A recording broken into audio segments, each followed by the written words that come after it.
നമസ്കാരം. അനു ഓൺലൈനിലേക്ക് ഏവർക്കും സ്വാഗതം. 10ാം തരത്തിലെ അടിസ്ഥാന പാഠാവലി 3ാമത്തെ യൂണിറ്റ് അറിവിൻ അറിവായി നിറവായി. ഈ യൂണിറ്റിലെ അവസാനത്തെ പാഠം വിജ്ഞാന ഭാഷയും വൈജ്ഞാനിക സമൂഹവും എന്ന ലേഖനം കഴിഞ്ഞ ക്ലാസ്സിൽ എടുത്തിരുന്നു. കാണാത്തവരുണ്ടെങ്കിൽ കാണുക. ഇന്ന് പാഠഭാഗവുമായി ബന്ധപ്പെട്ട ചോദ്യോത്തരങ്ങളാണ്. ആദ്യത്തെ ചോദ്യത്തിലേക്ക് പോകാം. ആദ്യത്തെ ചോദ്യം: വിജ്ഞാന ഭാഷയെക്കുറിച്ചുള്ള ലേഖകന്റെ നിരീക്ഷണങ്ങൾ കണ്ടെത്തി എഴുതുക. നമ്മുടെ സമൂഹത്തിൽ നിലനിൽക്കുന്ന യുക്തിരാഹിത്യത്തെയും അശാസ്ത്രീയതയും ഇല്ലാതാക്കാൻ വിജ്ഞാന ഉൽപാദനത്തിലൂടെയും വിതരണത്തിലൂടെയും മാത്രമേ സാധ്യമാകൂ. വിജ്ഞാന സമൂഹമായി മാറാനുള്ള എല്ലാ ഭൗതിക സാഹചര്യങ്ങളും കേരളത്തിലുണ്ട്. അതോടൊപ്പം കൃത്യമായ കാഴ്ചപ്പാടും ഇച്ഛാശക്തിയും കൂടിച്ചേർന്നാൽ ലോകരാഷ്ട്രങ്ങൾക്കും മാതൃകയാകുന്ന വിജ്ഞാന സമൂഹമായി കേരളം മാറും. നവീന വിജ്ഞാനധാരയെ ഉൾക്കൊണ്ടുകൊണ്ട് ഓരോ വിഷയമേഖലയും വികസിച്ച് പുത്തൻ പദാവലികളിലൂടെ ഭാഷാപ്രയോഗങ്ങളിലൂടെ വൈജ്ഞാനിക ഭാഷ വളരണം. ശാസ്ത്ര സാങ്കേതിക ശബ്ദാവലി, വിവർത്തനങ്ങൾ, മൂലഗ്രന്ഥങ്ങൾ എന്നിങ്ങനെ നിരവധി പ്രവർത്തനങ്ങളിലൂടെ ഭാഷയെ വിജ്ഞാന ഭാഷയാക്കി ഉന്നതമായ നിലവാരത്തിൽ എത്തിക്കണം. മലയാള പ്രത്യയങ്ങൾ ചേരുമ്പോൾ ഇതര ഭാഷാപദങ്ങൾ മലയാള ഭാഷാപദങ്ങളായി മാറുന്നു. ഇത്തരത്തിൽ രൂപപ്പെടുന്ന പദാവലികളോ പുതുതായി രൂപപ്പെടുന്ന പദാവലികളോ ചേർത്ത് അറിവിൻ്റെ വിനിമയം സാധ്യമാക്കുന്നത് വിജ്ഞാന ഭാഷയുടെ പ്രത്യേകതയാണ്. മലയാള ഭാഷ ലോകോത്തരമായ വിജ്ഞാന ഭാഷയായി മാറാൻ ശക്തിയുള്ളതാണ്. ആ അവസ്ഥയിലേക്ക് ഭാഷയെ പരുവപ്പെടുത്തേണ്ടത് മലയാള സമൂഹത്തിൻ്റെ ആവശ്യവും കടമയുമാണ്. അടുത്ത ചോദ്യം: ഇന്നത്തെ സമൂഹത്തെ വൈജ്ഞാനിക സമൂഹമെന്ന് വിളിക്കുന്നതിൻ്റെ യുക്തി എന്താണ്? ലേഖനത്തിലെ ആശയങ്ങൾ മുൻനിർത്തി ചർച്ച ചെയ്യുക. ഉൽപാദന വ്യവസ്ഥയിൽ മുമ്പെങ്ങും ഇല്ലാത്ത വിധം അറിവിന് കൈവന്ന മേൽക്കൈ, വിജ്ഞാന മേഖലകളുടെ വളർച്ച, അറിവിൻ്റെ നിർമ്മാണവും വിപണനവും, റോബോട്ടിക്, ജീനോമിക്സ്, നാനോ ടെക്നോളജി തുടങ്ങിയ നവീന രംഗങ്ങളിലെ മുന്നേറ്റങ്ങൾ, ഭാഷയുടെയും സംസ്കാരത്തിൻ്റെയും മേഖലകളിൽ പുതിയ വിജ്ഞാന മേഖല വരുത്തിയ മാറ്റങ്ങൾ, അറിവിൻ്റെ നിർമ്മാണവും വിപണനവും, ഇതെല്ലാം ഇന്നത്തെ സമൂഹത്തെ വൈജ്ഞാനിക സമൂഹം എന്ന് വിളിക്കുന്നതിന് ഇടയാക്കി. 3ാമത്തെ ചോദ്യം: സാമ്പത്തിക ശേഷിയുള്ള രാജ്യങ്ങൾ തന്നെയാണ് വിജ്ഞാന സമ്പത്തും കൈയടക്കി വച്ചിരിക്കുന്നത്. ഈ വിജ്ഞാനശേഷി പ്രയോജനപ്പെടുത്തിക്കൊണ്ട് അവർ കൂടുതൽ സാമ്പത്തിക ശേഷി കൈവരിക്കുകയും ചെയ്യുന്നു. ഈ നിരീക്ഷണം സമകാലിക ലോക സാഹചര്യങ്ങളുമായി ബന്ധപ്പെടുത്തി വിലയിരുത്തുക. അറിവും സാങ്കേതിക വിദ്യയും ഇന്ന് ഏറ്റവും വലിയ മൂലധനമായി മാറിയിരിക്കുന്നു. ഗവേഷണം, നവീകരണം, വിദ്യാഭ്യാസം എന്നിവയിൽ നിക്ഷേപിക്കാനുള്ള ശേഷി സാമ്പത്തികമായി ശക്തരായ രാജ്യങ്ങൾക്കാണ് കൂടുതലുള്ളത്. അതുവഴി അവർ പുതിയ സാങ്കേതിക വിദ്യകൾ വികസിപ്പിക്കുകയും അവ വിപണനം ചെയ്ത് കൂടുതൽ സമ്പത്ത് കൈവരിക്കുകയും ചെയ്യുന്നു. വിമാന നിർമ്മാണം, കാർ നിർമ്മാണം, ആയുധ നിർമ്മാണവും വ്യാപാരവും, ബഹിരാകാശ ഗവേഷണം, Google, apple, Microsoft, Amazon, Meta, Facebook പോലെയുള്ള ആഗോള സാങ്കേതിക കമ്പനികൾ, ഇവയെല്ലാം അമേരിക്കയുടെ പ്രധാന സാമ്പത്തിക സ്രോതസ്സുകളാണ്.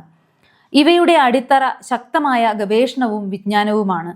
അതുപോലെ തന്നെ ഹാർവാർഡ്, MIT, സ്റ്റാൻഫോർഡ് തുടങ്ങിയ ആഗോള നിലവാരമുള്ള സർവകലാശാലകൾ ലോകത്തിൻ്റെ വിവിധ ഭാഗങ്ങളിൽ നിന്നുള്ള, പ്രത്യേകിച്ച് ഇന്ത്യ പോലുള്ള രാജ്യങ്ങളിൽ നിന്നുള്ള വിദ്യാർത്ഥികളെ ആകർഷിക്കുന്നു. ഇതിലൂടെ മികച്ച മാനവ വിഭവശേഷി ഈ രാജ്യങ്ങളിലേക്ക് ഒഴുകിയെത്തുകയും അവരുടെ വിജ്ഞാന സാമ്പത്തിക ശക്തി കൂടുതൽ വർദ്ധിക്കപ്പെടുകയും ചെയ്യുന്നു. ഈ പശ്ചാത്തലത്തിലാണ് ഇന്ത്യക്കാരനായ ശുഭാംശു ശുക്ല അന്താരാഷ്ട്ര ബഹിരാകാശ നിലയത്തിലേക്ക് യാത്ര ചെയ്തത്. ഇന്ത്യയിൽ നിന്നല്ല, മറിച്ച് അമേരിക്കയിലെ കെന്നഡി സ്പേസ് സെന്ററിൽ നിന്നാണ്. ഇന്ത്യക്ക് ഇന്ന് ബഹിരാകാശ രംഗത്ത് ശ്രദ്ധേയമായ നേട്ടങ്ങൾ, ISROയുടെ ദൗത്യങ്ങൾ ഉണ്ടായിട്ടുണ്ടെങ്കിലും മനുഷ്യരെ ദീർഘകാലം ബഹിരാകാശത്തിലേക്ക് അയക്കുന്നതിനുള്ള സാങ്കേതികവും സാമ്പത്തികവുമായ സംവിധാനങ്ങൾ ഇപ്പോഴും പൂർണ്ണമായി വികസിച്ചിട്ടില്ല. ഗവേഷണ വികസന മേഖലയിലെ പരിമിതമായ നിക്ഷേപം, ദീർഘകാല ശാസ്ത്രീയ നയങ്ങളുടെ അഭാവം, മികച്ച പ്രതിഭകൾ വിദേശത്തേക്ക് പോകുന്ന പ്രവണത, ഇവയെല്ലാമാണ് ഒരു ആഗോള വൻശക്തിയാകുന്നതിൽ നിന്ന് ഇന്ത്യയെ പിന്തിരിപ്പിക്കുന്നത്. അടുത്ത ചോദ്യം: കേരളം ഒരു വൈജ്ഞാനിക സമൂഹമായി മാറുകയാണ്. അതിൻ്റെ പരിപൂർണതയിലേക്ക് എത്താൻ ഇനിയും എന്തെല്ലാം വിഭവങ്ങളാണ് നാം ഒരുക്കേണ്ടത്? വിവരശേഖരണം നടത്തി വൈജ്ഞാനിക മുന്നേറ്റത്തിനുള്ള വിവിധ സാധ്യതകൾ എന്ന വിഷയത്തിൽ പാനൽ ചർച്ച സംഘടിപ്പിക്കുക. ആമുഖം. ഇന്നത്തെ ലോകത്ത് വിജ്ഞാനമാണ് ഏറ്റവും വലിയ സമ്പത്ത്. കേരളീയ സമൂഹത്തെ വിജ്ഞാന സമൂഹമാക്കി മാറ്റുന്നതിന് വിവരസാങ്കേതിക വിദ്യ ഫലപ്രദമായി ഉപയോഗിക്കേണ്ടത് അനിവാര്യമാണ്. വിജ്ഞാനവും വിവരസാങ്കേതിക വിദ്യയും ചില രാജ്യങ്ങളുടെ കയ്യിൽ മാത്രം കേന്ദ്രീകരിക്കപ്പെടുന്നത് ആഗോള അസമത്വങ്ങൾക്ക് കാരണമാകുന്നു. ഈ പശ്ചാത്തലത്തിൽ കേരളം ഒരു വിജ്ഞാന സമൂഹമായി മാറുക എന്നത് സാമൂഹിക സാമ്പത്തിക പുരോഗതിക്ക് അനിവാര്യമാണ്. ഒരു സമൂഹത്തെ വിജ്ഞാന സമൂഹമാക്കി മാറ്റുന്നതിൽ ഭാഷ, വിദ്യാഭ്യാസം, സാങ്കേതിക വിദ്യ, അറിവ് നിർമ്മാണം എന്നിവ നിർണായക ഘടകങ്ങളാണ്. ഇനി പാനൽ ചർച്ചയ്ക്ക് പറ്റുന്ന സൂചകങ്ങൾ: അറിവിൻ്റെ ജനാധിപത്യവൽക്കരണം, ഗവേഷണവും നവോത്ഥാനവും, സാങ്കേതിക വിദ്യയുടെ സാമൂഹിക ഉപയോഗം, മാതൃഭാഷയുടെ പ്രാധാന്യം, ശാസ്ത്ര സാങ്കേതിക പദസമ്പത്ത് വികസിപ്പിക്കൽ, ആധുനിക വിജ്ഞാന മേഖലകളിലെ പ്രത്യേകിച്ച് AI, data science, biotechnology, climate science തുടങ്ങിയവ, അവയുടെ മലയാള ഉള്ളടക്കം, വിവർത്തനം മാത്രമല്ല സ്വതന്ത്രമായ വിജ്ഞാന ഉൽപാദനം. ഈ പോയിന്റുകളെല്ലാം നമുക്ക് ചർച്ചയ്ക്ക് വയ്ക്കാവുന്നതാണ്. ഇനി നേരിടുന്ന വെല്ലുവിളികൾ എന്തൊക്കെയാണ്? ഭാഷാ തടസ്സങ്ങൾ, വിവരങ്ങളുടെ കുത്തകവൽക്കരണം, ഗുണമേന്മയുള്ള മലയാള ഡിജിറ്റൽ ഉള്ളടക്കത്തിൻ്റെ കുറവ്, മലയാളം കേന്ദ്രമാക്കി ഒരു വിജ്ഞാന പരിസ്ഥിതി എങ്ങനെ നിർമ്മിക്കാം എന്നുള്ളത്, വിദ്യാർത്ഥികളും ഗവേഷകരും നാട്ടിലെ പ്രശ്നങ്ങളെ ആസ്പദമാക്കി വിജ്ഞാനം നിർമ്മിക്കാൻ എന്തെല്ലാം വഴികളുണ്ട്, സർക്കാർ, അക്കാദമിക് മേഖല, സിവിൽ സമൂഹം എന്നിവയുടെ പങ്ക് എന്ത്, കേരളം വിജ്ഞാന സമൂഹമാകാൻ ഗവേഷകർ, അധ്യാപകർ, സാങ്കേതിക വിദഗ്ധർ എന്നിവരടങ്ങുന്ന മാനവ വിഭവശേഷി ഉണ്ടാവണം. ഗവേഷണ കേന്ദ്രങ്ങൾ, സർവകലാശാല, വിജ്ഞാന ശേഖരണ കേന്ദ്രങ്ങൾ എന്നിവയും ആവശ്യമാണ്. മലയാളത്തിൽ അക്കാദമിക് ജേർണലുകൾ, ഡിജിറ്റൽ ടൂളുകൾ തുടങ്ങി ഭാഷാ സാങ്കേതിക വിഭവങ്ങളും ആവശ്യമാണ്. കേരളം ഒരു വിജ്ഞാന സമൂഹമായി മാറുക എന്നത് ഒരു ലക്ഷ്യം മാത്രമല്ല, തുടർച്ചയായ സാമൂഹിക പ്രക്രിയയാണ്. മാതൃഭാഷയിൽ വിദ്യാഭ്യാസം, വിവരസാങ്കേതിക വിദ്യയുടെ ജനാധിപത്യ ഉപയോഗം, സ്വതന്ത്ര വിജ്ഞാന ഉൽപാദനം എന്നിവ ഒരുമിച്ച് മുന്നേറുമ്പോഴാണ് ഈ പരിവർത്തനം സാധ്യമാകുക.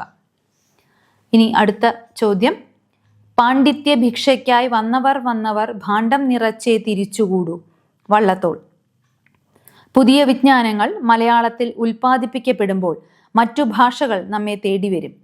മലയാളത്തിൽ ഉൽപ്പാദിപ്പിച്ച വിജ്ഞാനങ്ങളെ മുൻനിർത്തി മറ്റു ഭാഷകൾ വിവർത്തനത്തിന് തുനിയുമ്പോഴാണ് നമ്മുടെ ഭാഷ ഉന്നതമായ നിലവാരത്തിലേക്ക് എത്തുന്നത്. CM മുരളീധരൻ.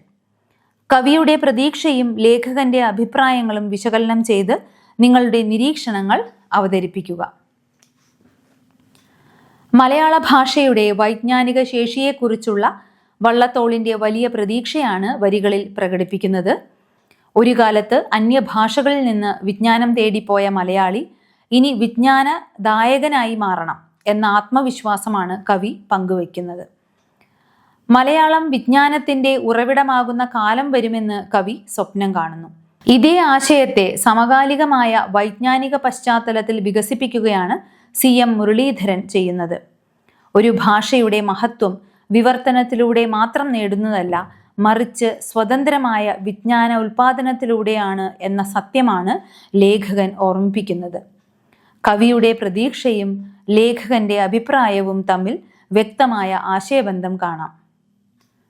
വള്ളത്തോൾ സ്വപ്നം കണ്ടത് ഒരു വൈജ്ഞാനിക സ്വാഭിമാനമുള്ള ഭാഷാ സമൂഹത്തെക്കുറിച്ചാണെങ്കിൽ CM മുരളീധരൻ അതിനാവശ്യമായ പ്രായോഗിക വഴിയാണ് ചൂണ്ടിക്കാണിക്കുന്നത്.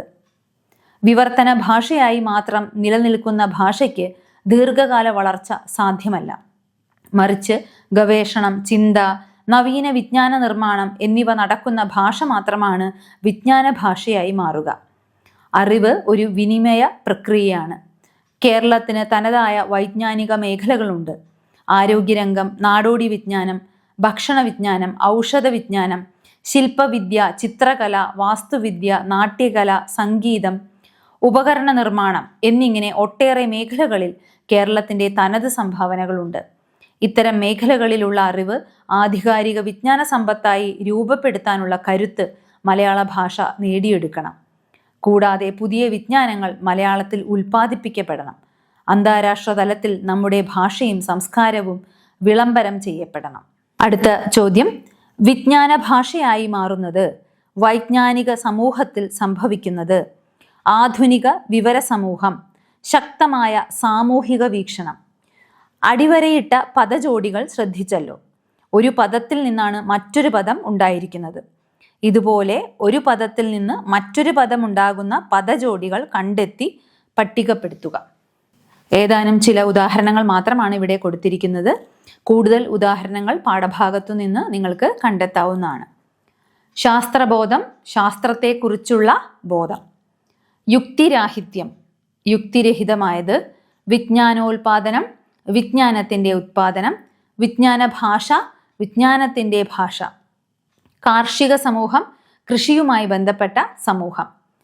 വ്യാവസായിക സമൂഹം, വ്യവസായവുമായി ബന്ധപ്പെട്ട സമൂഹം. പാഠഭാഗവുമായി ബന്ധപ്പെട്ട ചോദ്യോത്തരങ്ങൾ ഏവരും ഗ്രഹിച്ചു കാണുമെന്ന് കരുതുന്നു. ഇന്നത്തെ ക്ലാസ് ഇവിടെ അവസാനിപ്പിക്കുകയാണ്. നന്ദി, നമസ്കാരം.